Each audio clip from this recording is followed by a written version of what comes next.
Dans le Mac de la Santé, aujourd'hui, on est ravis d'accueillir Lucie Retailleau. Bonjour. Bonjour. À la suite d'un paludisme grave, vous avez été quadri-amputé, Oui. mais vous avez continué le combat et vous avez même, on le voit sur ces images, gravi le mont Fuji.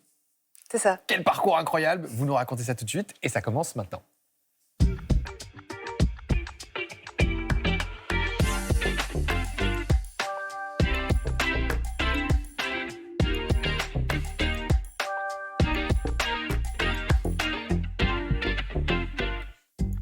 Bonjour à tous, bienvenue au Mac de la Santé. Je suis ravi de vous accueillir pour une heure d'émission consacrée à votre santé et votre bien-être. Une heure durant laquelle on répond aux questions que vous nous posez et celles que vous recevez, Rim. Bonjour. Bonjour, Jimmy. Vous répondez à la question de Marc à propos des boissons qui contiennent ce qu'on appelle des électrolytes. Et oui, vous avez sûrement vu ces pastilles d'hydratation, encore ces boissons avec plein de jolies couleurs. On va voir, est-ce qu'en tant que sportif, on en a besoin et si monsieur et madame tout le monde aussi. Est-ce qu'on a besoin de la couleur d'ailleurs? Ben ça, à mon avis, c'est que ça nous donne envie de le boire. Ah, je pense que il y a un grand intérêt. Couleur bleue comme votre chemise. Et oui. comme vos yeux, Gilbert Boujaoudé. Et comme la mer. Et comme la mer. Oui, bien sûr.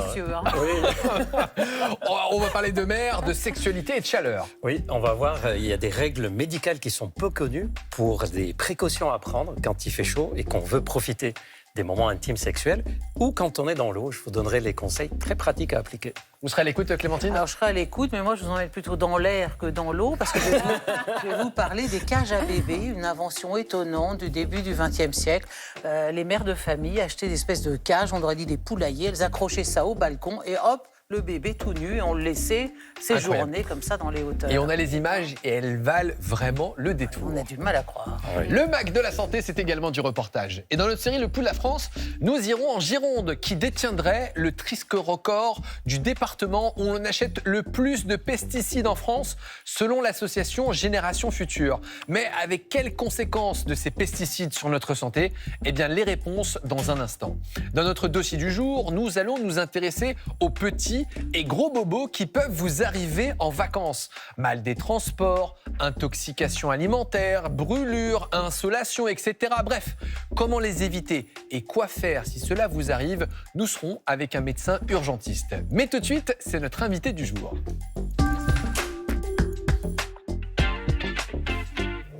Et nous sommes ravis d'accueillir Lucie Retailleau. Bonjour. Bonjour. En février 2023, vous partez en voyage au Gabon. Vous êtes habitué des voyages en Afrique, mais cette fois-ci, vous ne prenez pas votre traitement paludisme parce que vous ne tolérez pas le traitement.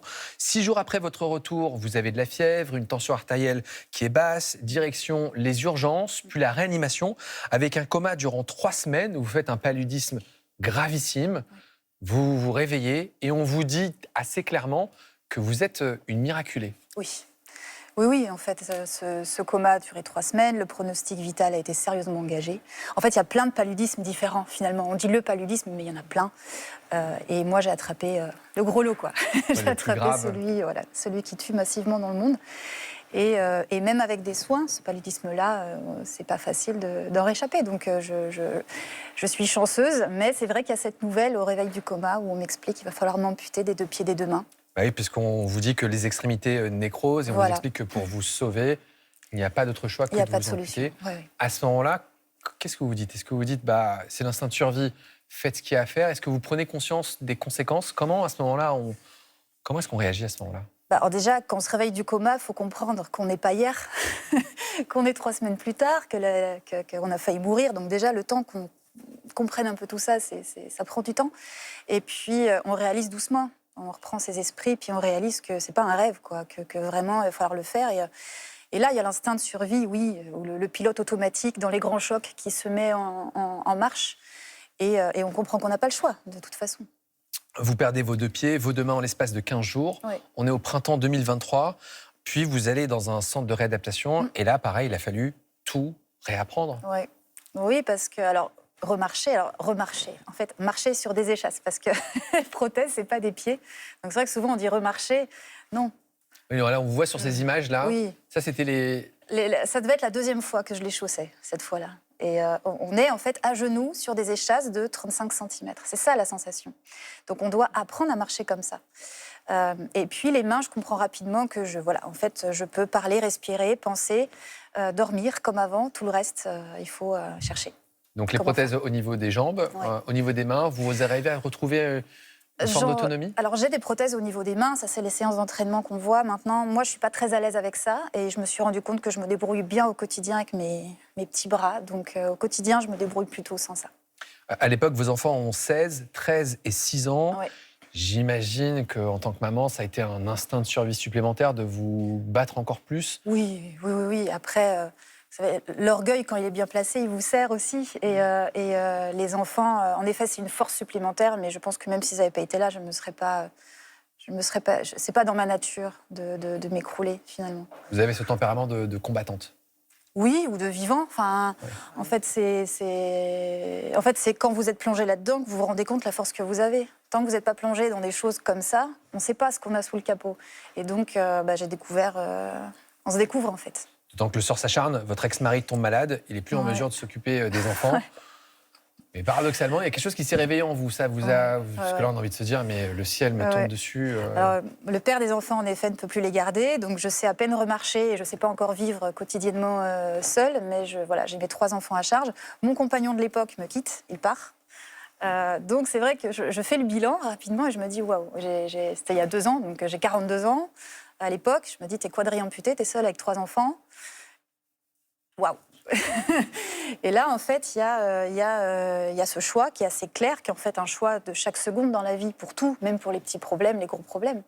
Mais là, le choix est tellement évident, je fais OK. Donc j'ai le choix entre me laisser mourir ou tenter. S'il y a 1% de chance pour que ma vie elle vaille le coup, même avec ça, qu'est-ce que j'ai à perdre en fait? Juste essayer, on verra de toute façon. Et vous nous le dites avec le sourire encore. Ben oui, parce que ça peut être difficile à croire pour les gens, mais pour rien au monde, je reviendrai en arrière. Rien au monde, vous reviendrez en arrière? Ah non. Ça m'a appris trop de choses. Aujourd'hui, avant, j'étais dans un état d'esprit où il y avait des choses convenables, pas convenables, les choses possibles, les choses pas possibles, les choses qu'on doit tenter, les choses qu'on ne doit pas tenter. Enfin, il y a tout l'humain est quand même un pétri de croyances limitantes, mais du coup, quand vous vous retrouvez face à la vie qui vous montre ce que c'est qu'une vraie limite, parce que pas de pied, pas de main, c'est une vraie limite. Je suis pas en train de dire que c'est génial et que c'est facile, mais du coup, ça vous montre toutes les limites que vous étiez créées qui n'existent pas. Donc aujourd'hui, la seule limite que j'ai vraiment, c'est ça. Donc en fait, je suis plus illimitée que je l'étais avant. Mais vous l'aviez sans doute déjà en vous, madame, parce que vous savez ce qu'on dit, le courage est la lumière de l'adversité. Et c'est dans cette adversité que cette lumière peut jaillir, et vous l'aviez déjà. Ça réveille. Et puis les enfants en plus aiguisent ce sentiment et cette urgence, en fait. Moi, je suis persuadée, mais vraiment persuadée, que cette force, tout le monde l'a. Maintenant, soit... Encore une fois, ce choix, soit on râle contre les événements de la vie, soit on peut râler quand même, c'est pas le problème, mais soit à un moment, on se dit bon, qu'est-ce que ça essaye de me dire? Qu'est-ce que ça essaye de provoquer chez moi? Et en fait, on devrait se poser cette question plus souvent, je pense. Et cette limite, vous la repoussez encore, puisqu'en octobre 2024, vous êtes contacté par Claudio Alessi, le cofondateur de l'association Nos Différences. Il vous propose un truc tout simple. Tiens, et si on allait gravir le mont Fuji? Et là, vous dites oui. Oui. Oui. Oui. On y va. On y va. C'est-à-dire que j'ai appris à ce moment-là, ça fait 1 an et demi que j'ai commencé à vivre seule et sans... Enfin, seule, non, ça fait 8 mois que j'ai appris à vivre seule à ce moment-là. Et j'apprends à ne plus écouter la tête. J'apprends à écouter les envies, les élans, les tripes, l'âme. Enfin, les gens appellent ça comme ils veulent. Mais, et donc, du coup, en réfléchissant pas, je dis oui, mais même sans m'en rendre compte. Et là, il y a la tête qui, tout de suite, qui parle, qui dit mais t'es papa. Si t'as pas de pied, pas de main, qu'est-ce que... Et oui. On imagine qu'on ne se lance pas comme ça dans une telle ascension. Comment vous vous êtes entraîné et préparé à cela? Alors, j'ai fait, je pense, une des rencontres incroyables de ma vie. C'est lui, c'est Claudio, parce que il est multi-champion du monde de karaté. Il est plusieurs fois visible dans le Guinness Book. Mais ça, c'est vous quand vous entraînez, hein, c'est ça? Oui, c'est ça. Mais à côté de ça, il est d'une humilité incroyable. Vous savez, la sagesse des grands, ceux qui n'ont pas besoin de dire qui ils sont vraiment. Et donc, il me fait un programme d'entraînement. Il m'éduque aussi à la sagesse des arts martiaux japonais. Donc, j'ai des ailes, quoi. Et comment c'est passé? Parce que même avec des ailes, l'ascension est difficile. Comment ça s'est passé? Bien sûr, ça a été difficile. Et si ça ne l'avait pas été... aucun intérêt à le faire. C'est combien d'heures d'ascension Alors ça dépend d'où on part. Nous, on est parti à 2350 mètres d'altitude, donc station 5, et on arrive à la station, au-delà de la station 8, puisque le sommet est au-delà de la station 8, et on est à 3776 mètres, donc on a mis 2 jours. Ah oui. Ouais. Ah oui. Et quand vous arrivez en haut, qu'est-ce que... Il est 4 heures du matin quand on arrive en haut. On est au pays du soleil levant. Le soleil pointe ses premiers rayons. J'ai envie de pleurer là. Et là, là, je me dis, OK, le 1%, là maintenant, j'ai 100%, en fait. En fait, ça n'a jamais été 1%. À partir du moment où on fait le choix d'y croire, c'est 100% que la vie met à disposition. Et là, j'avais la preuve devant les yeux. C'était plus juste y croire. J'étais quadri-amputée et j'avais ce truc-là devant moi. Franchement, vous êtes un vrai modèle. Vous êtes vraiment inspirante parce que voilà, c'est la force de résilience et le courage. Et voilà, toujours aller de l'avant, même quand c'est difficile. Avec le sourire en plus, c'est ça qui est incroyable. Je ne ressens même pas d'amertume de votre vie passée, Non, de ce que... mais je rencontre des gens extraordinaires. Je comprends qu'en fait, je peux tout avoir. Et aujourd'hui, vous allez comment ? Ah bah ça va bien. Ça va bien. J'ai lancé mes conférences l'année dernière pour parler de tout ça, expliquer mon histoire, mais surtout, parce qu'en fait, c'est pas trop les histoires qui sont importantes, c'est les apprentissages qu'on en tire. C'est ça que je partage. J'ai écrit un spectacle de danse avec un chorégraphe parisien. Formidable. Ça permet, nous, à notre petit niveau, de relativiser plein de choses de la vie quotidienne. Et vraiment, Lucie, merci beaucoup de votre témoignage. Avec joie. Je vous souhaite une longue et heureuse vie. Merci Vraiment, beaucoup. tout le bonheur, l'amour que vous méritez. Vraiment, merci à vous. Merci d'avoir accepté notre invitation. Merci beaucoup. Et maintenant, on vous propose un reportage, un portrait d'une femme extraordinaire. Connaissez-vous Nadia Dubouchet ? Eh bien, grâce à son travail, des milliers de patients ont pu être opérés du cœur sans risque. Cette médecin est l'une des fondatrices de l'anesthésie moderne en France, notamment en cardiologie. Une histoire racontée par Delphine Renaud, Mathieu Vibo, Nathalie Vincenti. Ça, c'est ma grand-mère, Kitty, on l'appelait Kitty, qui mange son sucre et son café à la russe. Et voilà, ça, c'est elle et moi. C'était très tendre, enfin, elle m'adorait, je l'adorais. Cette grand-mère attentionnée fut l'une des anesthésistes qui révolutionna la chirurgie cardiaque française après-guerre. D'origine russe, Nadia Dubouchet arrive à l'âge de 8 ans en France. Petite fille brillante, elle apprend le français. En 1918, elle obtient son bac et commence des études de médecine. Il y a des cours à la faculté et puis il y a des stages à effectuer. Nadia Wilter, à l'époque, a fait des stages comme externe à partir de 1920. À Broca, à Trousseau, à Necker, à Saint-Antoine aussi, bien sûr, avant de passer son doctorat. Mère de 2 enfants, Nadia devient médecin généraliste en 1931 et se spécialise en pédiatrie. Son mari souffre d'une maladie psychique et ne peut pas travailler. Elle était toute seule à devoir gagner sa vie pour 4 personnes, c'est-à-dire son mari, son fils et sa fille. Mais la Seconde Guerre mondiale stoppe sa carrière. D'origine juive, les lois de Vichy lui interdisent d'exercer. À 42 ans, elle prend alors une décision radicale.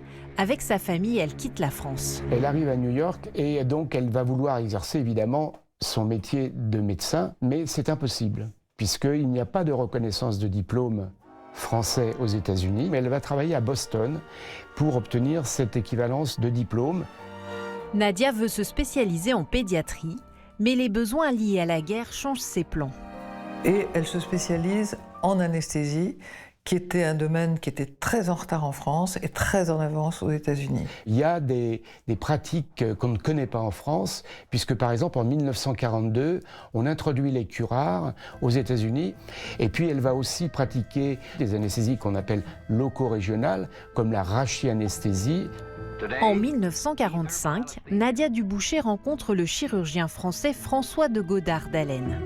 Et donc, lui propose de revenir en France, à Paris, pour faire de l'anesthésie dans le cadre d'un début de chirurgie cardiaque à Paris. Professionnellement, c'est un nouveau départ dans sa carrière.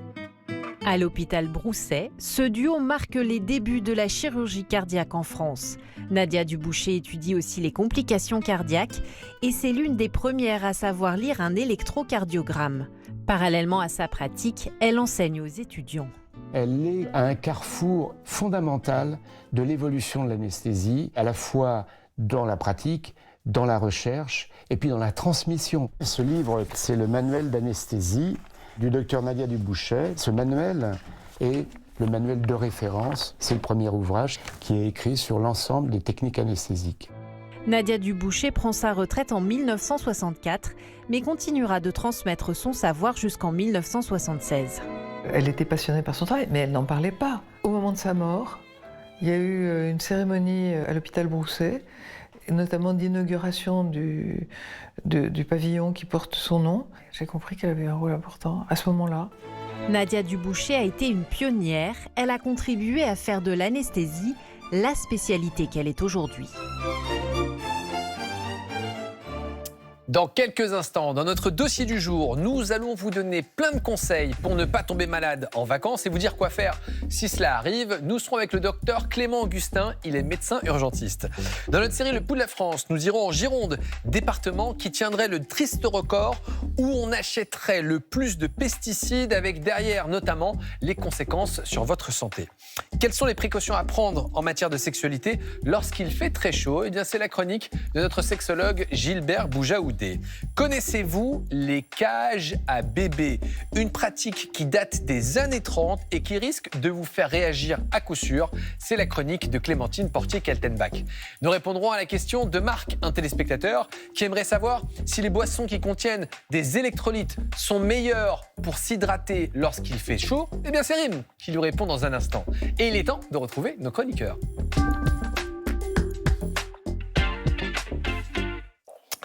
Gilbert, avec l'été, forcément, la libido peut un peu s'envoler, ou ça dépend pour certains. Est-ce qu'il y a quand même des précautions à prendre en matière de sexualité lorsqu'il fait très chaud ? C'est vrai qu'on entend souvent les conseils de précaution quand il fait chaud, mais pour la santé générale, bien s'hydrater, rester au frais, pas faire d'efforts importants. On connaît un peu ces conseils qui sont destinés à éviter de faire une hypotension ou avoir des problèmes cardio-respiratoires, surtout pour des personnes qui sont fragiles sur ce plan. Or, l'activité sexuelle est aussi une activité cardio-respiratoire. Et il y a une recommandation internationale peu connue, et pourtant, ça s'appelle le consensus de Princeton, qui dit la chose suivante. Si vous ne pouvez pas monter 1 à 2 étages à pied sans avoir une gêne dans la poitrine, être essoufflé, obligé de s'arrêter, reprendre votre souffle en arrivant, c'est que vous n'êtes probablement pas dans les bonnes conditions cardio-respiratoires pour avoir un rapport sexuel. Ah bah rien que ça. Voilà. Mais ça veut dire qu'avant un rapport, on fait quoi ? On fait le test des 2 escaliers ? Évidemment, les gens que vous voyez en vacances monter les escaliers, c'est des sexologues qui se testent. Ils font le test de Princeton. C'est ça. Non, évidemment, dans la vie de tous les jours, on va faire des choses pratiques, simples, déjà des choses vraiment de bon sens, s'hydrater avant et après, surtout si on a bu de l'alcool, si on s'est exposé au soleil. Être dans un endroit, privilégier les horaires plutôt de fraîcheur, le matin, fin de journée, le soir. Quelque chose d'un peu plus sexologique, c'est favoriser l'activité sexuelle qui est basée plus sur la sensorialité, plus sur le côté langoureux, le slow sex. C'est pas le moment de faire des performances, quoi. Le slow sex, le donc slow on y va sex, lentement, quoi, un truc à la cool. Et le slow sex, c'est on enlève le téléphone, on enlève les tablettes, tout ce qui indique l'heure. Et on va faire l'amour sans s'intéresser à quelle heure il est et comme on a envie. D'accord. Et adopter des positions que j'appelle aérées, c'est-à-dire des positions où on n'est pas collé l'un à l'autre pour éviter de faire monter la température du corps. Et en général, ce sont des positions qui demandent aussi moins d'efforts. C'est l'andromaque, cuillère, chaise, etc. Pour les personnes qui ont une insuffisance respiratoire ou de l'asthme, elle révise le Kama Sutra, Clémentine. Les personnes qui ont une insuffisance respiratoire ou asthmatique, je vous conseille de faire 2 bouffées de Ventoline avant ou même pendant l'acte si vous en ressentez le besoin. Alors certains peuvent être tentés lorsqu'il fait très chaud par le sexe dans l'eau, mais la mer, la piscine, la douche, c'est peut-être tentant, mais tentant, bon. ça rafraîchit. Mais il y a quelques précautions à avoir, je les ai résumées en 5 commandements. Premier commandement, contre les IST et les grossesses non désirées, tu te protégeras. Parce que beaucoup de personnes pensent que comme c'est dans l'eau, on ne va pas attraper une infection sexuellement transmissible. Si dès qu'il y a contact des organes génitaux, ça peut se transmettre. Et du moment qu'il y a une éjaculation dans le canal vaginal, une grossesse est possible. Donc on applique les mêmes préventions. Deuxième conseil, ça peut faire sourire, mais on sait que ça arrive. Hors de l'eau, le préservatif, tu mettras. Ah bah oui. Ben oui, certaines personnes essaient de le mettre dans l'eau. Alors évidemment, c'est pas seulement pas pratique, Mais en plus, le fait qu'il y ait de l'eau entre le préservatif et le pénis, c'est surtout qu'il y a le risque de le perdre pendant le rapport sexuel. Gilbert, hein. Voilà. Je ne sais pas s'il mérite de se reproduire. Hein. Attendez la suite, Clémentine, attendez la suite. Non, mais franchement. Bon. Troisième commandement, du lubrifiant, tu utiliseras. Alors c'est important parce que ça peut être contre-intuitif. Certains pourraient se dire, il y a de l'eau, pourquoi mettre du lubrifiant? Mais ça n'a rien à voir. Parce que l'eau hydrate de l'intérieur, mais dessèche de l'extérieur. C'est-à-dire, quand on la met sur la peau, sur la muqueuse, elle va dessécher. Si en plus l'eau est traitée, il y a du chlore ou c'est de l'eau salée, vous êtes sûr d'avoir de l'irritation. Au minimum, un peu de salive. Ah oui, autre chose, on n'utilise pas comme lubrifiant le gel douche, les crèmes solaires, les crèmes hydratantes. Ce ne sont pas des lubrifiants, même si ça glisse quand vous les mettez sur l'eau, c'est plutôt des irritants. Oui, bon, là, on est d'accord jusque-là. D'autres recommandations? D'autres recommandations, il y a la 4e. Là où tu es à pied, tu t'aimeras. Tu aimeras. C'est-à-dire, quand vous faites l'amour dans l'eau, c'est génial, on flotte, il y a une ambiance un peu romantique. Mais s'il y en a un des deux qui a une fatigue, une crampe ou une glissade, il faut mieux avoir un pied. Donc, on ne va pas s'aventurer en plein mer. Demandez aux sauveteurs en mer, vous verrez qu'il y a des histoires comme ça. Et le 5e commandement, c'est après l'amour, tu rinceras et tu sécheras. On rince avec de l'eau douce pour enlever l'eau salée ou l'eau qui a été traitée. Et on sèche. On peut mettre, par exemple, un sous-vêtement qui est sec ou un maillot de bain qui est sec. Ça évitera d'avoir des mycoses et des irritations après l'acte sexuel. Bon, merci de toutes ces informations pratiques, parce que finalement, le plaisir, c'est bien, mais autant être informé et protégé. Exact. Vivement les vacances. Complicité, liberté et profiter. Merci beaucoup, Gilbert. Et tout de suite, on retrouve Clémentine. Alors Clémentine, aujourd'hui, vous nous parlez de quelque chose d'extraordinaire, une pratique dans les années 30, née en Angleterre et aux États-Unis. Certaines mamans n'hésitaient pas à enfermer leur bébé dans une cage à l'air libre. C'était la grande mode. En réalité, le haut de cette pratique, c'est les années 30, mais dès le début 1900, ça commence à exister. Et alors, en effet, les mamans se ruent sur ces espèces de cages qu'on fixe. On les fixe au balcon. Et ça s'appelle le baby herring. Ça a été pratiqué en Angleterre et aux États-Unis. C'est-à-dire l'aération du bébé. Ce qu'on voit à l'image, là. Ce que vous voyez à l'image, regardez, elle est tout à fait là. Elle est sans doute absolument convaincue d'être une très bonne mère. Et pour cause, les médecins, les spécialistes de la pédiatrie des nourrissons encouragent cette pratique. C'est en particulier un médecin qui s'appelait le Dr Holt, un médecin américain, qui est considéré comme le père de la pédiatrie américaine. Le voici à l'écran. Lui, il dirige le plus grand hôpital pédiatrique de New York dans les années 1880 et il a encouragé cette pratique du baby herring. Il a constaté en effet que selon lui, les enfants qu'on fait dormir au froid sont plutôt en meilleure forme. Donc c'est à lui qu'on doit cette invention de la cage à bébé? Non, c'est pas à lui qu'on la doit. Il l'a simplement fortement encouragé. En fait, si vous voulez, il a notamment, cet homme-là, permis de développer un certain nombre de pratiques dans l'ordre du soin aux nourrissons, tout à fait nouvelles, et notamment pour ce qu'on appelle la protection, le soin du lait. Parce que les bactéries dans les logements venaient notamment du lait. Il a constaté qu'il y avait une corrélation entre la prolifération des bactéries et la mortalité infantile. Et la mortalité infantile, dans les années 1870, elle est très importante, c'est 20%, c'est énorme. Et donc, il va soutenir cette pratique, du coup. Il va soutenir cette pratique, pas tellement. C'est pas encore la pasteurisation. La pasteurisation, c'est les années 1860 avec la théorie des germes de Pasteur. On chauffe le lait. Lui, il va préconiser de se laver les mains quand on manipule du lait, de nettoyer les pies des vaches quand on les traite, de conserver le lait dans de bonnes conditions. Et son intervention va permettre de réduire de façon tout à fait sensible la mortalité infantile dans ces années-là aux États-Unis. Et il donne des recommandations de laisser les bébés du coup à l'extérieur. Oui, ça les tout à renforcerait. fait. D'ailleurs, il le dit. Il a écrit une somme en 1894 qui est un peu, si vous voulez, le Régine Pernoud. J'élève mon enfant sans me salir les mains ou je sais pas quoi. Enfin, c'est vraiment la Bible, si vous voulez. Et ce livre, c'est la Bible. Et dans ce livre, il dit j'ai constaté que les enfants qui dorment au frais résistent mieux au rhume et à la grippe. Et c'est tout à fait possible, en tout cas. En tout cas, les mères de famille, regardez, en fait, ce qui est terrible, c'est que ça devait être bien arrimé à la fenêtre, de toute façon. Regardez, cette dame, non, elle trouve que c'est tout à fait normal. Et en effet, si c'est bien fixé, pourquoi pas profiter un petit peu de l'air. Le problème, c'est que, en effet, les mères de famille se ruent là-dessus. Mais elles n'ont pas tellement d'informations sur la façon dont il faut...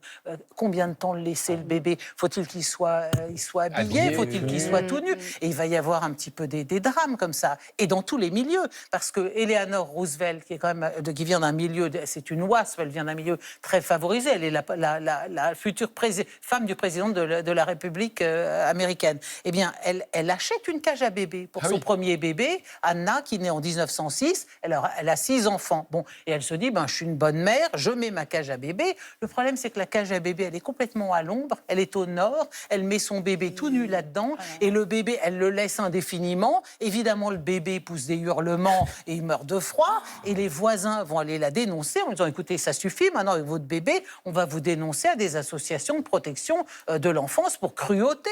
Et la pauvre Eleanor Roosevelt, on le sait parce qu'elle en a témoigné après, elle était mortifiée, elle disait, mais je suis extrêmement choquée, moi j'étais persuadée d'être une mère très moderne. Et ça a duré longtemps cet engouement?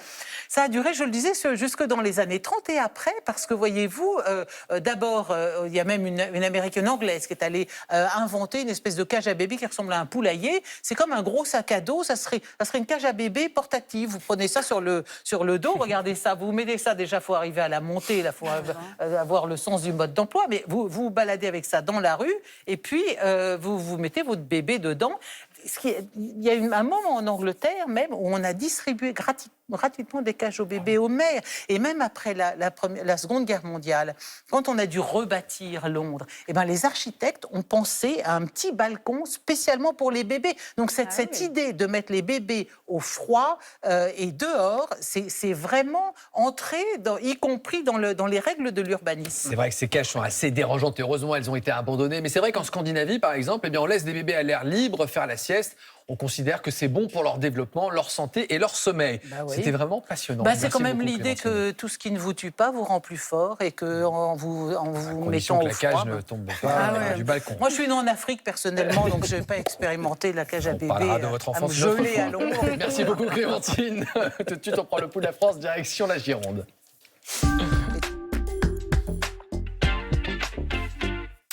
La Gironde qui détient un triste record puisque ce département serait celui où on achète le plus de pesticides en France selon l'association Génération Future. Des produits désormais connus pour leur toxicité et mise en cause dans l'apparition de certaines maladies et certains cancers. Reportage Safar Baroud, Kevin Vincent, Nathalie Vincenti.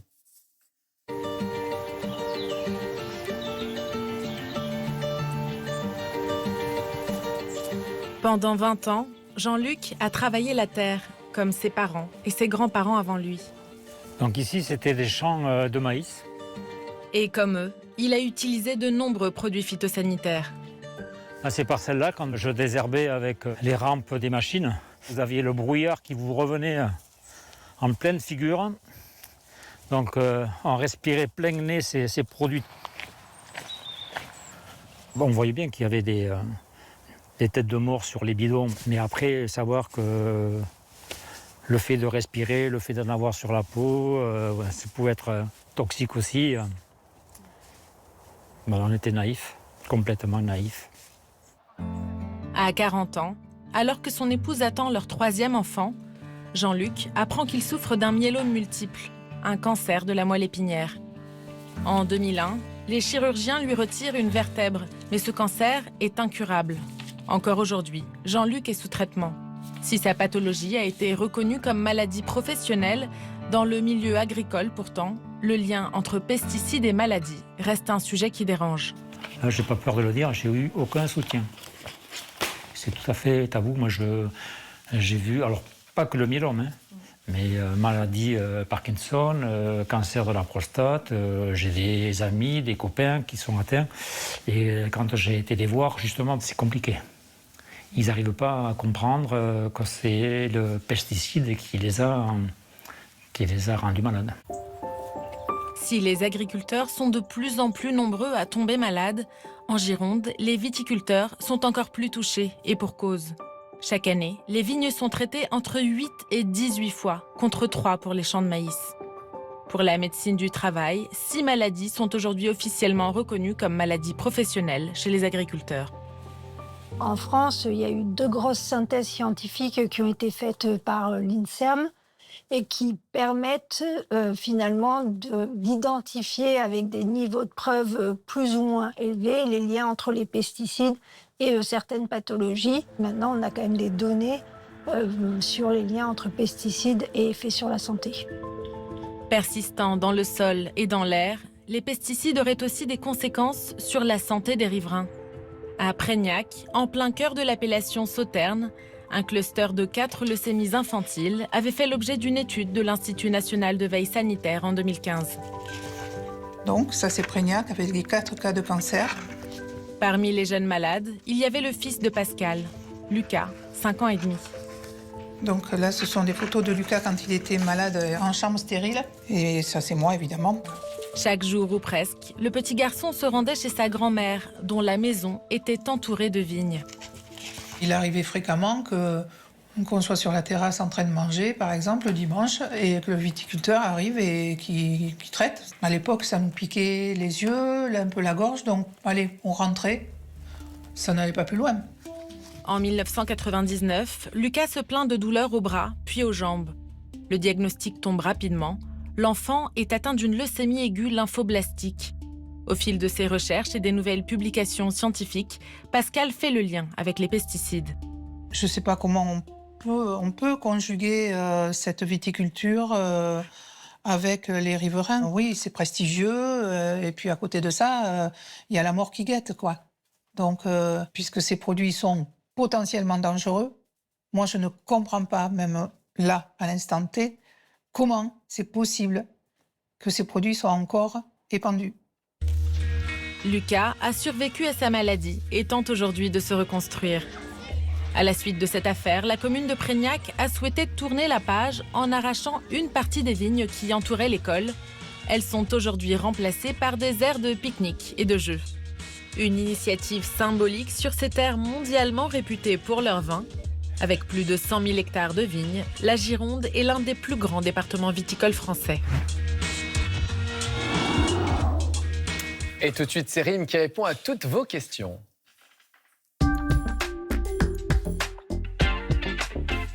Et c'est Marc aujourd'hui qui nous demande si les boissons à base d'électrolytes sont réellement plus hydratantes quand on fait du sport et est-ce qu'elles sont bonnes pour la santé.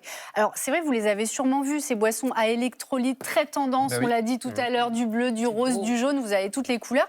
Vous avez aussi les pastilles d'hydratation qu'on trouve également partout, qui sont effervescentes et que vous allez mettre dans un verre d'eau et on les a vues donc sur les réseaux sociaux et à travers la pub également. Alors qu'est-ce que c'est exactement ? Donc ce sont des boissons avec plein de saveurs différentes. Tout ça est très attrayant pour l'œil. Et on a, par exemple, ces pastilles, c'est 10 € environ les 20 pastilles. Et ça, c'est 1 € ou 2 la bouteille. Donc on a quand même un bon petit commerce autour de ça. Ça coûte plutôt cher. Hein. Et comment elles fonctionnent ces boissons, Rim ? En général, elles contiennent donc des sels minéraux comme le sodium, le magnésium, le potassium, le calcium, des oligo-éléments comme le zinc et pour certaines des vitamines. Et ces sels minéraux, ils jouent un rôle clé dans plusieurs fonctions de notre corps, l'hydratation, la contraction musculaire. Et quand on transpire, notamment quand on fait du sport et qu'il fait chaud, eh bien, on a tendance à faire partir une partie de ces sels minéraux. Donc ces boissons, eh bien, elles sont censées compenser ces pertes. Elles permettraient ici, je cite, de vous réhydrater, de mieux assimiler l'eau et de compenser la perte de ces électrolytes. Tout ça, c'est vrai, mais chez le sportif de haut niveau, pas chez le sportif du dimanche qu'on est. Exactement, oui. Ce type de formules, elles peuvent être utiles donc, pour les grands sportifs, si vous avez fait du sport intensif, par exemple du trail, un long run, un marathon. Mais vous le disiez, monsieur et madame tout le monde, a priori, non, on n'a pas besoin de ça.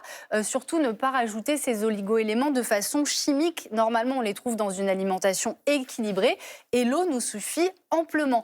Attention aussi, une petite vigilance sur la quantité de sucre. Parfois, il y en a pas mal dans ces boissons. Donc, regardez bien les étiquettes. Et puis, il peut y avoir aussi, donc on le disait avec le sodium, un excès de sel également. Donc, si par exemple, les gens ont des problèmes de reins, eh bien, il faut être vigilant. Ou l'hypertension artérielle. Surtout que ces boissons, on peut les faire maison. Pour 3 fois rien. Oui, alors une petite recette que donnent les médecins du sport, un petit mélange qu'on va faire ici. Il vous faut tout simplement de l'eau, du sel et un jus. Ça peut être jus de pomme ou jus de raisin. On va le faire ici. Donc, je vous ai préparé 200 ml de jus de raisin. C'est 1 litre d'eau. Vous mélangez le tout. Là, il manque un tout petit peu d'eau, mais c'est voilà, on a l'idée. Personne n'avait vu. Et hein. c'est vrai. Non. Vous savez que je suis toujours honnête, Jimmy. Ouais, moi. je sais. Et Un peu de une sel. petite pincée de sel. Voilà. On peut éventuellement rajouter, pour un effort très intense, une toute petite pincée de sucre, mais ça n'est vraiment pas obligatoire. Pour résumer, pour les grands sportifs qu'on admire, eh ben, allez-y. Pour nous, sportifs du dimanche, eh bien, on n'en a pas besoin. De l'eau suffira largement. Et puis si on veut le faire, vous avez vu, 3 fois rien, ça Mais nous oui, coûte ça coûte, quasiment rien. bah là, oui, vraiment. Allez, il y a 30 centimes, C'est ça. 30-40 centimes maximum. Voilà, faites-le maison et on le rappelle, ça ne remplace pas une hydratation classique. Eh bien, merci Exactement. beaucoup Rim de toutes ces vous en explications. On passe à notre dossier du jour. Lâcher prise au soleil, à la mer, on en rêve tous, sauf que parfois, oui, de mauvaises surprises s'invitent à votre voyage. Coup de soleil, insolation, piqûre d'insectes, d'animal marin, intoxication alimentaire, bref. Comment y faire face? Quels sont les gestes à adopter? On répond à toutes ces questions avec notre spécialiste. Et nous sommes ravis d'accueillir le docteur Clément Augustin, médecin urgentiste à l'hôpital Foch à Suresnes. Bonjour. Bonjour. Merci d'avoir accepté notre invitation. Bonjour. Alors, on va parler des petits et gros bobos qui peuvent nous arriver durant les vacances. L'accident qui survient malheureusement chaque été, c'est la noyade. Et pour ça, il n'y a pas 10 000 solutions. Il faut apprendre aux enfants à nager. Et sur quoi il faut être vigilant? Il faut être vigilant sur la surveillance. Si jamais on va se baigner, c'est bien de prévenir qu'on va se baigner, que quelqu'un sache au moins qu'on est dans l'eau. Toujours garder un œil sur les enfants. Toujours les couvrir avec une bouée et des brassards, et pas uniquement au moment des périodes de baignade. C'est-à-dire que n'importe quel enfant qui est sur la plage doit en permanence avoir ses brassards parce qu'il peut aller dans l'eau quand il le souhaite. Surveiller les personnes âgées, toujours les âges extrêmes. Oui, parce que souvent on se dit on surveille les enfants, mais quand on a 50, 60 ans, que ça fait longtemps qu'on n'a pas nagé, on peut aussi surestimer ses capacités et on risque aussi la noyade. On peut aller beaucoup trop loin. Et avec l'âge, on commence à avoir des pathologies qui peuvent toucher le cœur, les poumons, les reins, etc. On n'est plus juste un jeune qui va nager jusqu'au bout. On fait attention en fonction de ses capacités physiques, de son entraînement. Est-ce que vous aussi, on vous disait, avant de rentrer dans l'eau, de mettre un peu d'eau derrière la tête? Clémentine, De l'eau dans la nuque, et puis surtout, il ne fallait pas aller nager après le déjeuner. Il fallait attendre. Est-ce que ça reste vrai, ça, ou c'était une légende urbaine? Oui, ça reste vrai, puisque après le déjeuner, notre corps va utiliser l'énergie pour digérer. Si on lui demande encore de puiser dans ses énergies pour s'adapter à la température de l'eau, ça va faire un petit peu burn-out du corps. Et le fait de faire baisser la température du corps avec l'eau fraîche, Ouais. ça a un sens finalement, médicalement ou pas? Oui, ça a un sens, puisque si jamais le corps refroidit de manière douce, on lui demandera moins d'énergie pour s'adapter à la température de l'eau qui, elle, est froide. C'est pour éviter de faire un malaise dans l'eau et de se noyer dans la foulée si on se jette dans l'eau très froide alors qu'il fait très chaud à l'extérieur. Eh bien oui, donc ce geste que les papas et les mamans nous disent de faire, oui, il faut continuer de le faire. Alors avant d'arriver à la plage, eh bien, il faut prendre la voiture, le train ou parfois le bateau. Et ça peut être responsable du mal des transports. Alors, pourquoi est-ce que certains ont mal des transports? C'est lié à ce qu'on appelle des conflits sensoriels. En réalité, votre équilibre repose sur 3 choses. Votre corps, vos muscles, votre vision et votre oreille interne. On prend un exemple tout simple. Vous êtes sur un bateau. Le bateau bouge, mais votre main, votre pied vous considère comme immobile. Les yeux perçoivent de tout petits mouvements, mais c'est surtout votre oreille interne qui perçoit que le bateau est en permanence en train de bouger. Sauf que vous avez la sensation d'être immobile et ce conflit entre vos yeux, vos oreilles et les jambes vont être responsables du mal des transports qui va toucher très souvent les enfants, les adolescents, un peu plus les femmes que les hommes. Et contre ça, est-ce qu'on peut faire certaines choses, à part le sac anti-vomi? Le sac anti-vomi, il est utile, hein, ça coûte moins cher. Alors, il y a évidemment des médicaments qui permettent de lutter contre le mal des transports, mais il y a aussi juste du bon sens, c'est-à-dire que on ne va pas, dans une voiture, faire 6 heures de voiture le ventre vide, ni le ventre trop plein. C'est bien d'aérer l'habitacle régulièrement. Les écrans et la lecture, par exemple, vont encore être un problème de référence. C'est-à-dire qu'on va avoir le corps qui bouge et un objet devant nous qui est immobile. Donc c'est bien de regarder régulièrement, en tout cas, dehors ce qui se passe ou juste devant au niveau du pare-brise pour avoir un référentiel qui soit cohérent avec ce qu'on ressent. Vous avez mal les transports autour de Quand la vous êtes dans un bateau qui s'apprête à passer le Cap Horn, vous n'êtes pas devant votre écran, mais vous sentez les vagues. Alors moi, j'ai tout expérimenté parce que je suis très très mal de cœureuse depuis toujours. J'ai avalé des camions de notamine quand j'étais enfant. Alors la Et là, notamine, c'est un anti-allergique qu'on donne et ça qui marche chute pas un mal, peu. mais c'est mauvais. Là, si on l'avale pas tout d'un coup, mais non, le truc, moi j'ai essayé pour une croisière de 3 semaines. J'avais les bracelets d'acupuncture chinois, j'avais des trucs à base de gingembre, j'avais de la notamine et j'ai essayé les patchs. Qu'on se met derrière les oreilles. Malheureusement, je les ai mis un jour trop tard. Il faut les mettre un jour avant d'embarquer. Mesdames, messieurs, écoutez mon expérience. Et j'ai cru vraiment, quand je me suis retrouvée à bord de ce bateau le premier jour, où ça tanguait, j'ai dit à mon mari, ça c'est une cause de divorce, casus belli, je ne voulais pas venir. Et grâce à ces patchs-là, ça m'a sauvé la vie. Ce sont des patchs. Moi, j'ai trouvé ça, mais merci. Hein. Merci à la science. Vous avez tout dit. Vous m'embauchez comme chroniqueuse. Même le gingembre, autre que voilà, de la médicamentation avec les antihistaminiques, les patchs de scopolamine, etc. Le gingembre. Alors, on rappelle, ces patchs de scopolamine, c'est des patchs qu'on met derrière l'oreille qui contiennent des molécules de la scopolamine qui normalement assèchent un peu les sécrétions en temps normal et qui a été utilisé, on ne sait pas pourquoi, mais dans le mal des transports. Donc ça, c'est sur prescription médicale. C'est un peu cher en même temps. C'est pas mieux vaut le sac à vomi, fiscalement, financièrement plutôt. En fait, c'est bien, c'est que pour les transports prolongés, le patch, on le laisse pendant toute la période des transports, ce qui permet d'éviter de reprendre des médicaments. Prescription médicale, oui. Et on peut le donner aux enfants, ce patch ? Alors, je ne sais pas répondre à cette question. Je crois que c'est contre-indiqué avant 12 ans, mais j'ai un doute. On laissera les spécialistes vérifier. Oui, c'est ça. Mais en tout cas, vu que c'est sur prescription médicale, de toute façon, la responsabilité revient au médecin. Donc, c'est le médecin qui vous dira ce qu'il faut faire. Il y a le mal des transports. Il y a également la petite otite qu'on peut attraper, l'otite de baignade. Ouh là là. L'otite qui fait le plus mal, c'est-à-dire une inflammation du conduit auditif externe qui est entre l'extérieur et le tympan, liée à l'irritation de l'eau de mer, la macération, le fait de mettre son doigt dans l'oreille pour essayer de la sécher après chaque baignade. Il y a des colliers, en tout cas, qu'on peut mettre... On va chez le pharmacien quand c'est comme ça ? Oui, il y a des très bons sérums qu'on peut mettre dans les oreilles matin et soir, juste à visée anti-inflammatoire et antibiotiques, qui sont efficaces au bout de 48 heures. Et on n'a pas forcément besoin d'antibiotiques sous forme de comprimés, parce qu'on se dit j'ai mal à l'oreille, j'ai une otite bactérienne. Non, les gouttes peuvent suffire. Oui. Se mettre des bouches-oreilles ou du coton dans les oreilles pour se baigner, ça ne change pas grand-chose. Non, ça ne change pas grand-chose sur l'otite externe. Ça peut changer sur les gens qui sont sensibles pour les otites moyennes, par exemple. Ça va éviter d'irriter le tympan, mais ne serait-ce que le mouvement du coton et la quantité d'eau de mer qui va arriver au niveau du tympan, ça va macérer de la même manière, donc c'est pas efficace. Et nous sommes allés vérifier l'information pour le patch de scopolamine, et d'après le Vidal et notre rédacteur en chef, eh bien c'est contre-indiqué avant l'âge de 15 ans. Donc 12 ans, tout à l'heure, on n'était pas très loin. Il y a également malheureusement la tourista. Parce que ça, c'est... Alors, je ne sais pas si vous êtes déjà arrivé, vous Oui. Moi, ça m'est arrivé... en fait, je pense que je suis un peu sensible et j'aime bien les salades, donc voilà. Salade, vous trouvez mal avec la salade ? Moi, c'est une kefta au Maroc, un jour. Oh, je m'en souviens, toute ma vie, cette kefta. Vous pouvez plus en manger depuis. Moi, ça me fait penser au roi d'Agobert. On disait à l'époque, on ne savait pas qualifier sa maladie. On disait qu'il était mort d'un flux de ventre. Je trouve que la tourista, ça me fait penser à ça. C'est-à-dire, c'est une espèce de spasme tellement violent, là. Il faut absolument... c'est atroce. Et moi, ça m'est arrivé en Turquie, dans un bus, dans un voyage organisé. Donc, il fallait s'arrêter à cause de moi. J'étais vraiment confuse. Quelques règles d'hygiène de des précaution. couronnes à l'imodium et autres molécules du même type. C'est une pharmacie ambulante. Non, mais vous constatez que je suis très résiliente, car j'ai beaucoup souffert entre le mal de mer et la tourista. Et me voilà quand même. Il y a eu des jours heureux, quand même. Oui, parce que vous voyez, je suis mariée depuis plus de 35 ans, donc j'ai survécu au mal de mer.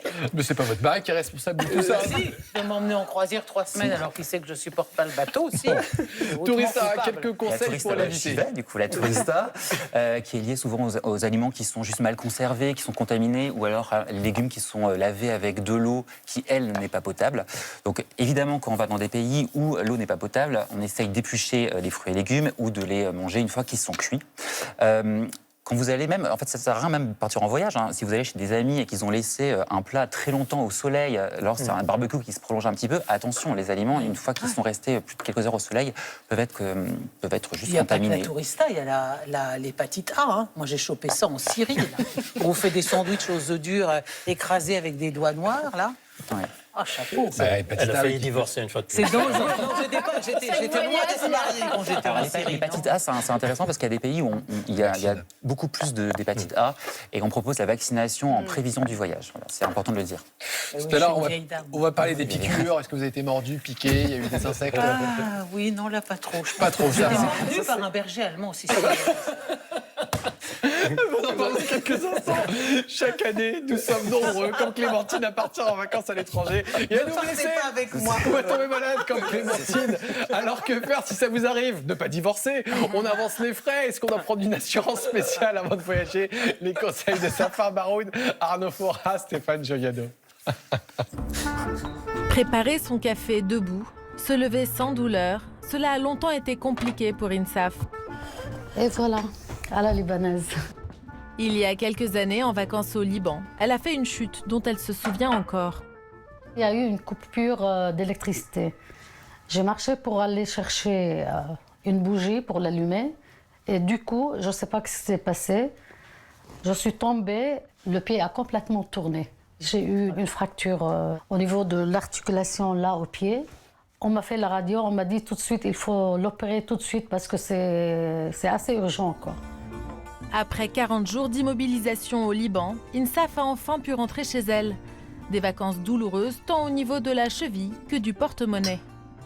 Sans parler du billet d'avion, l'opération, le kiné, les médicaments, qui à peu près ça m'a coûté dans les 3 800 $.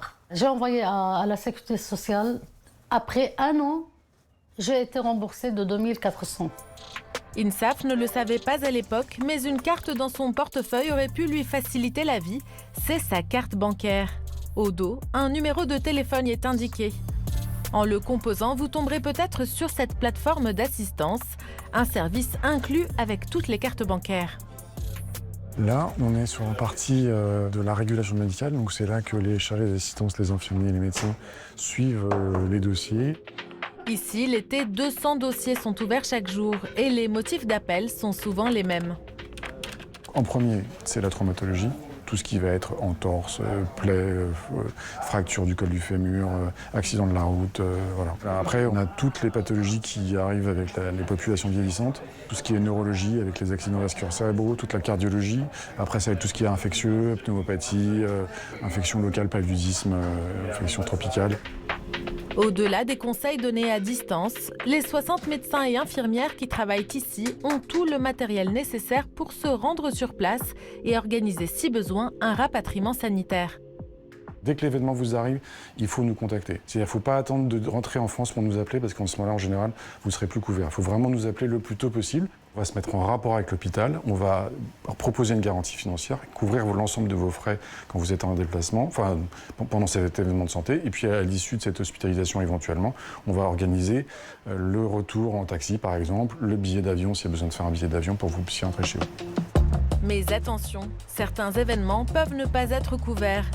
Les accidents dus à des conduites à risque comme l'alcool ou l'absence de casque à moto, une hospitalisation liée à une pathologie chronique, un cancer ou une maladie cardiovasculaire par exemple, ou encore un voyage excédant les 90 jours.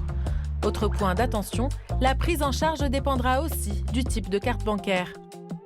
Beaucoup de gens partent avec des cartes basiques sur des destinations qui sont extrêmement coûteuses. États-Unis, Canada, Mexique et puis Singapour. C'est vraiment les pays qui sont les plus chers. Pour vous donner un exemple, une fracture du col du fémur quand vous êtes à Cancun, il y a des structures d'hospitalisation qui, pour un passage aux urgences, pour un scanner, une consultation, avant même un geste de chirurgie, vont vous demander 30 000 €. Si les cartes bancaires Premier ou Gold couvrent de 150 à 300 000 € de frais médicaux, les cartes plus basiques, elles, ne couvriront que 10 à 15 000 €. Avant de partir, mieux vaut donc vous renseigner sur votre plafond de garantie et souscrire une assurance supplémentaire en cas de besoin. Autre accident qui peut arriver durant les vacances, ou même si on ne part pas, c'est les accidents de brûlure. En cas de brûlure, est-ce qu'on peut donner 2-3 gestes simples à faire ? Oui. Il y a la règle des 3-15 pour les brûlures, c'est-à-dire qu'il faut absolument refroidir la brûlure et la refroidir doucement. C'est-à-dire qu'on a apporté une source chaude très près de la peau, ce qui est en train de la brûler. Il faut mettre de l'eau, on dit 15 degrés, en mettant la main à 15 cm de là où l'eau sort pendant 15 minutes. Ça permet de refroidir la peau de manière progressive. l'idée de mettre de la glace directement sur une brûlure, c'est une fausse bonne idée. C'est-à-dire qu'on va créer une deuxième brûlure par le froid par-dessus. Et ensuite, on protège la peau avec un linge humide. Et ensuite vient le moment où on va essayer de la faire guérir. Et donc, c'est là qu'interviennent tous les pansements cicatrisants, les pansements anti-brûlure, les pansements gras, avec des marques que je ne citerai pas. Et ensuite, la couvrir. En fonction du type de brûlure, enfin, le traitement est différent. 15 minutes sous l'eau. 15 minutes sous l'eau, oui. Il faut vraiment laisser refroidir. Vous avez parlé de pansement et donc ça nous amène une petite trousse à avoir à la maison, une trousse de secours à adapter en fonction du lieu où vous partez. Alors, à mon sens, vous devez systématiquement avoir du paracétamol, des petits pansements classiques au cas où vous faites une petite plaie, un ciseau, ça peut aider, une pince à épiler, un peu de sparadrap, un antiseptique, en fonction de la zone, un tire-tique, ça peut vous dépanner. Une crème cicatrisante, notamment en cas de brûlure, c'est de la biafine. J'ai aucun conflit d'intérêt avec ça, donc je vous donne la marque. De toute façon, il n'y en a qu'une pour les brûlures. Qu'est-ce qu'on peut avoir? Du sérum physiologique, parce que si jamais vous avez un petit corps étranger dans les yeux, si jamais vous avez le nez pris pour rincer une plaie, c'est indispensable. Des petites bandes, et puis on adapte à la zone où on va, et en fonction, on peut demander au médecin parfois une ordonnance de certains traitements. Oui, on en a parlé tout à l'heure, les traitements anti-nauséeux, les traitements anti-diarrhée. Alors j'ai toujours peur de citer les marques, mais voilà, le Thiorfan, l'Imodium, le Smecta, voilà, les médicaments pour les brûlures gastriques qui peuvent arriver avec les nourritures plus épicées, une nourriture qu'on n'a pas l'habitude de manger. Et deux choses, donc on en revient au 6e commandement, le préservatif, c'est important d'en prendre avec soi quand on part en vacances. Et pour les infections urinaires, pour les femmes principalement qui ont des infections urinaires à répétition, de partir avec un petit sachet de phosphomycine, ça évite... L'antibiotique qu'on donne en une dose. Exactement, qui est l'antibiotique de première intention sur les bactéries sensibles. Et ça évite d'avoir à trouver une pharmacie au milieu de nulle part. Et qu'on peut prendre en cas de signe de cystite sans forcément faire l'examen urinaire préalable. Exactement, même dans les recommandations de base, quand on a des symptômes de cystite, on ne recommande absolument pas un examen des urines. On traite et ensuite on voit. Et toujours récupérer son ordonnance originale si jamais on perd son traitement? Alors, au-delà de partir avec tout son traitement de fond, c'est important de partir avec l'ordonnance du traitement de fond pour essayer de récupérer ensuite une pharmacie sur place qui peut délivrer des traitements. En France, on peut délivrer des traitements avec une ordonnance un peu ancienne pendant 1 mois, ce qui permet aux patients d'avoir leurs médicaments s'ils n'ont pas de rendez-vous avec leur médecin traitant. À l'étranger, ça permet au moins d'avoir le nom de la molécule pour pouvoir... Et puis maintenant, on peut même faire de la téléconsultation un peu partout dans le monde. Avec la France. Et souvent, même une ordonnance française peut marcher en fonction des médicaments dans les pays où on est. Donc n'hésitez pas, c'est un des outils où la téléconsultation peut vous rendre des services, même si parfois ce n'est pas forcément adapté. Et bien avec tous ces conseils, je pense qu'on peut partir serein, n'est-ce pas Clémentine? Oui. Moi, je suis comme les bébés Ring, je suis nitridatisée maintenant, je ne peux plus rien avoir. Eh bien très bien, nous sommes ravis, on partira en vacances ensemble avec grand plaisir Clémentine. Voilà, je m'occuperai de vos petits bobos. Clément Augustin, c'était un plaisir. Merci d'avoir répondu à toutes les questions. Rim, Gilbert, Clémentine, merci à vous. Et bien voilà, c'est déjà la fin de cette émission. Excellente journée sur France 5.